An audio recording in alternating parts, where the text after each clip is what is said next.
안녕하세요, 청취자 여러분. 오늘 저희가 함께 좀 깊이 파고들 자료는요, 바로 인공지능, AI에 대한 건데요. 네, AI 요즘 정말 화두죠. 맞아요. 마침 청취자 한 분께서 쉬운 AI, 반복 학습의 원리라는 아주 흥미로운 글을 보내주셨어요. 아, 좋은 자료네요. 네, 이 자료 덕분에 AI가 도대체 어떻게 똑똑해지는 건지 그 핵심 원리를 좀 명쾌하게 들여다볼 수 있을 것 같습니다. 네, 사실 AI 하면 아직도 많은 분들이 뭔가 굉장히 복잡하다, 어렵다, 심지어는 좀 두렵다 이렇게 느끼시기도 하잖아요. 그렇죠. 약간 미지의 영역처럼 느껴지니까요. 그런데 이 자료는 되게 놀랍도록 친근한 비유를 쓰더라고요. 바로 아이들이 받아쓰기 연습하는 모습, 여기에 빗대서 설명을 하고 있어요. 아, 그 비유 저도 봤는데 참 재미있었어요. 그래서 오늘 저희 목표는 이 비유에서 시작해서요. AI 학습의 기본 원리, 그러니까 반복이랑 연습의 힘을 좀 이해해보고 청취자분들께서 이제 일상 속 AI를 조금 더 편안하게 또 흥미롭게 바라보실 수 있도록 돕는 겁니다. 자, 그럼 이 흥미로운 자료 속으로 한번 같이 들어가 볼까요? 네, 좋습니다. 이 자료의 진짜 매력은 역시 그 핵심 비유인 것 같아요. AI가 지식을 막 습득하고 발전하는 과정이 꼭 어린아이가 받아쓰기를 수없이 반복하면서 틀린 글자 고쳐나가고 그러다 결국에는 완벽하게 써내는 그 과정이랑 너무 닮았다는 거잖아요. 네, 맞아요. 그 비유가 AI를 이해하는데 아주 좋은 시작점이라고 생각해요. 왜냐하면 AI를 둘러싼 막연한 어떤 신비감이나 오해 같은 걸 좀 걷어내 주거든요. 아, 신비감. 그렇죠. 네, 본질이 결국 학습에 있다는 걸 명확히 보여주니까요. 중요한 건 AI가 뭐 처음부터 완벽한 존재가 아니라는 거죠. 그렇죠. 처음부터 다 아는 게 아니고. 네, 마치 학생처럼 주어진 데이터라는 교재를 통해서 끊임없이 연습 문제를 풀고 또 오답 노트 쓰듯이 스스로 성능을 개선해 나간다는 점이에요. 여기서 핵심 키워드는 단연 반복 학습이겠죠. 반복 학습. 네, 무수한 반복을 통해 패턴을 익히고 오류를 줄여내가는 과정인 겁니다. 반복 학습이라 진짜 받아쓰기 연습이랑 비슷하게 들리네요. 자료에 나온 그 강아지랑 고양이 사진 예시도 엄청 재밌었어요. 아, 네네. 그 예시요? AI한테 강아지 사진 수천 장, 고양이 사진 수천 장 이걸 막 보여주면서 이건 강아지, 이건 고양이 이렇게 계속 알려준다는 거잖아요. 네, 맞아요. 처음엔 당연히 막 헷갈려 하다가 나중에는 사람이 안 알려줘도 척척 구분해낸다니. 이게 바로 AI 학습 과정인 거죠. 정확히 그렇습니다. 이게 바로 AI 분야에서 말하는 지도학습 있잖아요. 그 아주 전형적인 예시예요. 아, 지도학습. 네. 말씀하신 것처럼 핵심은 두 가지인데요. 하나는 수천 장으로 대표되는 엄청나게 많은 양의 데이터. 데이터 양. 다른 하나는 이건 강아지다, 이건 고양이다 라는 명확한 정답, 그러니까 레이블이죠. AI는 이렇게 정답이 딱 표시된 데이터를 통해서 어떤 특징들이 강아지를 나타내고 또 어떤 특징들이 고양이를 나타내는지 그 패턴을 스스로 찾아내도록 훈련되는 겁니다. 패턴을 스스로 찾아낸다. 그 부분이 진짜 신기한데요. 아니, 처음에는 그냥 거의 뭐 무작위로 찍는 거나 마찬가지일 텐데 어떻게 점점 더 정확해지는 걸까요? 아, 그거 좋은 질문인데요. 처음에는 AI의 예측이 거의 뭐 무작위 추측에 가깝죠.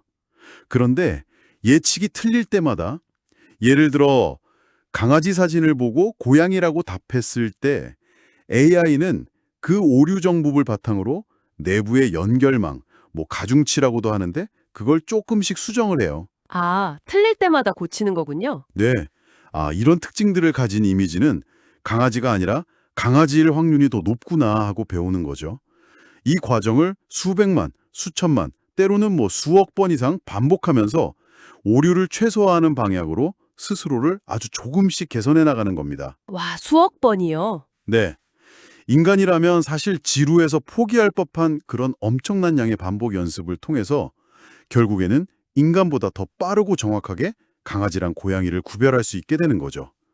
이게 바로 데이터 기반 반복 학습의 힘입니다. 아, 그러니까 틀릴 때마다 조금씩 방향을 수정하는 그 과정을 무수히 반복하는 거군요. 와, 듣고 보니 우리가 매일 쓰는 기술들 속에 이 원리가 진짜 깊숙이 들어와 있다는 생각이 드네요. 그렇죠.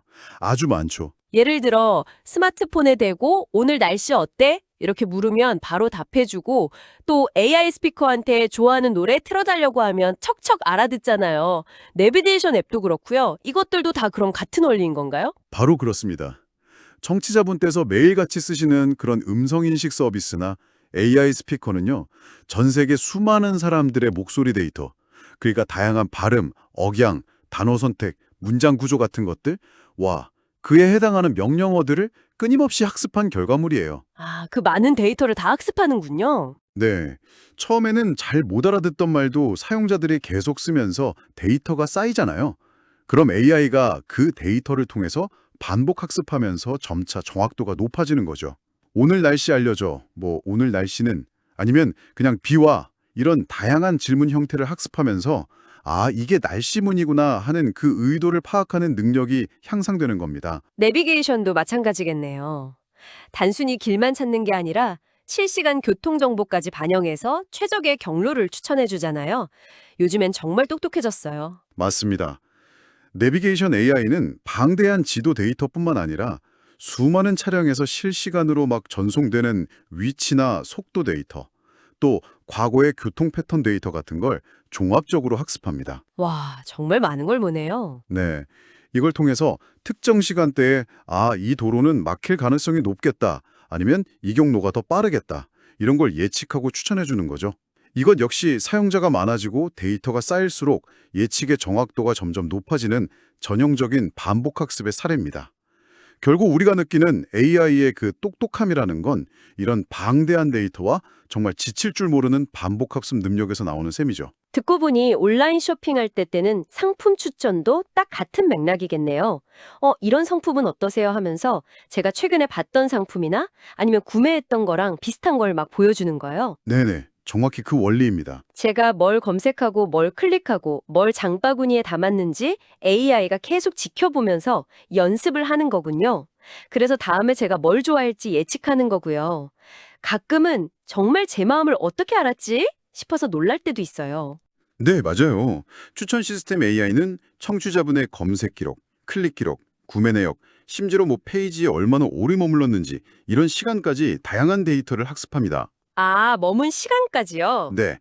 그리고 청취자분과 비슷한 취향이나 행동 패턴을 보인 다른 사용자들의 데이터를 또 함께 분석해서 이 사용자가 다음에 관심을 가질 만한 상품은 이게 아닐까? 하고 확률적으로 예측하고 추천 목록을 만들어내는 거죠. 그렇군요. 그리고 이 추천이 얼마나 성공적이었는지, 그러니까 클릭했는지, 구매했는지 이런 피드백 역시 다시 데이터로 활용돼서 AI의 예측 능력은 계속해서 개선되는 거고요. 끊임없이 사용자의 반응을 통해 배우고 적응해 나가는 과정인 거죠. 그렇군요. 아, 그런데 자료에서 머신러닝하고 딥러닝이라는 용어도 잠깐 나오더라고요. 이것도 AI 학습 방법이랑 관련된 것 같은데 우리가 지금까지 얘기한 반복 학습하고는 어떻게 다른 건가요? 좀 더 심화된 학습법 이런 걸까요? 네, 그렇게 이해하시면 좋을 것 같아요. 자료의 설명에 좀 기반해서 말씀드리자면 머신러닝은 우리가 지금까지 이야기한 것처럼 머신이 데이터로부터 어떤 명시적인 규칙, 프로그래밍 없이 스스로 학습, 러닝하는 모든 방식을 좀 더 포괄적으로 지칭하는 용어라고 볼 수 있습니다. 아, 좀 더 큰 개념이군요. 네, 그렇죠. 즉, 강아지, 고양이 분류라든지 음성인식, 상품 추천 같은 것들, 데이터를 통해 패턴을 배우고 예측하는 능력 전반을 가리키는 거죠. 반복 학습은 이 머신러닝을 구현하는 아주 핵심적인 방법론 중 하나인 셈이고요. 아하. 그럼 딥러닝은요? 그건 뭔가요? 딥러닝은 이 머신러닝의 여러 기법 중 하나인데요. 특히 더 복잡하고 좀 심층적인 학습이 가능하도록 고안된 방법이에요. 자료에서는 우리 뇌의 신경망 구조에서 영감을 받았다고 설명하죠. 네, 맞아요. 뇌신경망 얘기가 있었어요. 네, 여러 개의 처리 계층, 레이어를 깊게 딥쌓아 올려서 정보를 처리한다고 설명하고 있습니다. 예를 들어 단순히 강아지 사진을 분류하는 걸 넘어서 사진 속 강아지의 품종까지 구별한다거나 아니면 슬퍼 보이는 강아지처럼 좀 추상적인 개념을 이해한다거나 심지어 실제 같은 강아지 이미지를 새로 생성하는 이런 고차원적인 작업을 수행할 때 딥러닝이 아주 강력한 성능을 발휘합니다. 아하. 그러니까 받아쓰기 연습, 그러니까 기본적인 반복 학습이나 머신러닝을 넘어서 문맥을 파악하고 좀 복잡한 문장을 이해하고 더 나아가서 새로운 글을 창작하는 능력, 그러니까 딥러닝, 이렇게 배우는 과정이랑 좀 비슷하다고 볼 수 있을까요? 오, 아주 적절한 비유인데요. 네, 맞습니다. 딥러닝은 기본적인 패턴 인식을 넘어서 데이터 속에 숨겨진 훨씬 더 복잡하고 추상적인 특징과 관계를 여러 단계를 거쳐서 학습해냅니다. 마치 우리가 글자를 익히는 단계를 넘어서 문법, 문맥, 심지어 은유까지 이해하게 되는 것처럼요. 와, 신기하네요. 따라서 딥러닝은 머신러닝의 한 분야이면서도 오늘날 AI 기술의 정말 비약적인 발전을 이끈 핵심 동력이라고 할 수 있습니다. 물론 그 근본에는 여전히 방대한 데이터와 반복적인 학습 과정이 딱 자리하고 있고요. 자, 그럼 오늘 청취자분의 자료를 통해 살펴본 내용들을 한번 정리해 볼까요? 핵심은 그거였죠. AI가 무슨 신비로운 존재나 갑자기 나타난 천재가 아니라 마치 어린아이가 받아쓰기를 하듯 혹은 우리가 새로운 기술을 배우듯 수많은 데이터를 보고 실수하고 또 그 실수를 바로잡는 반복 학습 과정을 통해서 꾸준히 발전하는 기계라는 것. 그 강아지 고양이 예시처럼요. 그렇습니다. 가장 중요한 메시지는 AI의 그 지능이라는 게 마법처럼 생겨난 게 아니라 철저하게 데이터와 반복적인 계산, 그리고 학습 알고리즘의 산물이라는 점을 이해하는 거라고 생각해요. 네, 그게 중요하죠. 우리가 일상에서 경험하는 스마트폰의 음성 비서, 내비게이션의 길 안내, 온라인 쇼핑몰의 추천 기능 같은 것들은 모두 이런 끊임없는 데이터 학습과 개선 과정이 만들어낸 결과물인 거죠. 이 기본적인 작동 원리를 이해한다면 AI를 더 이상 낯설거나 막연히 두려운 대상으로 여기기보다는 우리 생활을 편리하게 만들어주는 어떤 유용한 도구이자 기술로서 좀 더 친숙하게 받아들일 수 있을 겁니다. 자료에서도 바로 이 점, 그러니까 AI를 신비화하기보다는 그 원리를 이해하려는 태도가 중요하다고 강조하고 있죠. 오늘 청취자분께서 보내주신 자료 덕분에 AI의 핵심 원리인 반복 학습에 대해서 정말 명확하게 이해할 수 있었습니다. 이제 스마트폰이나 AI 스피커를 쓸 때마다 이 친구도 지금 이 순간에도 열심히 배우고 있구나 하고 생각하면 좀 더 흥미롭게 느껴질 것 같아요. 옆에서 같이 성장하는 파트너 같은 느낌도 좀 들고요. 네, 그런 관점의 변화가 중요하다고 생각합니다. 그리고 자료의 마지막 부분에서 AI를 두려워하기보다는 함께 배우고 성장해 나가자는 그런 긍정적인 메시지를 던지고 있잖아요. 네, 맞아요. 합니다. AI가 결국 우리가 제공하는 데이터와 우리가 하는 상호작용을 통해 학습하고 발전한다면 과연 우리가 매일 AI에게 던지는 질문, 우리가 검색하는 단어, 우리가 클릭하는 컨텐츠들이 모여서 미래 AI의 지능뿐만 아니라 어쩌면 그 성격이나 가치관까지 형성하는데 어떤 영향을 미치게 될까요? 와, 잠깐만요. 생각해보니 정말 의미심장한 질문인데요. 우리가 그냥 무심코 하는 행동 하나하나가 AI라는 존재를 만들어가는 어떤 벽돌이 될 수도 있다는 거잖아요. 그렇죠. 마치 우리가 아이를 가르치듯 AI를 어떤 방향으로 이끌어갈지에 대한 약간의 책임감 같은 것도 느껴지는 것 같습니다. 바로 그 점입니다. 우리가 AI와 어떻게 소통하고 또 어떤 데이터를 세상에 내놓느냐가 결국 미래 AI의 모습을 결정짓는 아주 중요한 요소가 될 수 있다는 거죠. 단순히 기술을 사용하는 것을 넘어서 우리가 이 기술과 어떤 관계를 맺고 함께 발전해 나갈 것인가에 대한 고민이 필요한 시점이라고 생각합니다. 네. 오늘 우리가 나눈 이야기가 청취자분께서 이런 고민을 시작하는 작은 계기가 되었으면 하는 바람입니다. 네, 정말 깊이 생각해 볼 만한 화두를 던져주셨네요.